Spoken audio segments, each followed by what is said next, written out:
അദ്ദേഹം പറഞ്ഞത് എന്താ?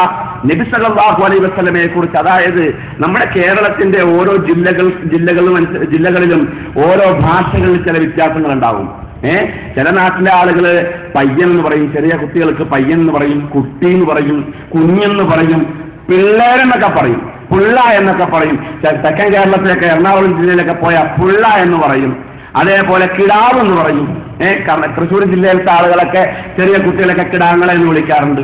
അപ്പൊ ചെറിയ കുട്ടികൾക്ക് നൽകുന്ന ഒരു പേര് സ്ഥലകാലങ്ങളനുസരിച്ച്, നാടുകളുടെ വ്യത്യാസം അനുസരിച്ച് ആ പേരുകൾ മാറിക്കൊണ്ടേയിരിക്കും, ആ പേരുകളുടെ ആ വാക്കുകൾ മാറിക്കൊണ്ടിരിക്കും. ആശയം ഒന്ന് തന്നെയാണ്. അപ്പോ അറബി പയ്യനെന്ന് എം എം അക്ബർ സാഹിബ് വിളിച്ചതിൽ വേദന ഉണ്ട് എങ്കിൽ അത് പ്രിയപ്പെട്ട അലവി മുസ്ലിയാരെ സ്വന്തം പ്രസ്ഥാനത്തിന്റെ ഉസ്താദാണല്ലോ എ പി മുഹമ്മദ് മുസ്ലിയാരെ, മൂപ്പർ പറയുന്ന ഈ കാര്യത്തിന് എന്ത് ന്യായീകരണം കൊടുക്കാൻ പറ്റും?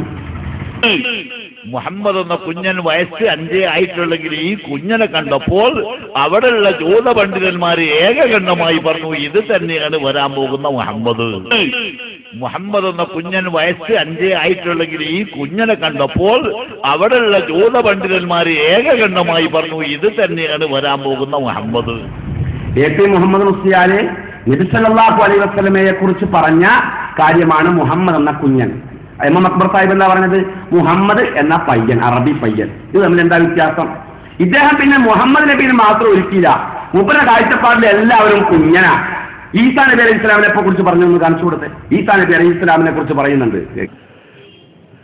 ആ കുഞ്ഞൻ സംസാരിച്ചു. ഈസാ നബി എന്ന കുഞ്ഞൻ, ആ കുഞ്ഞൻ സംസാരിച്ചു.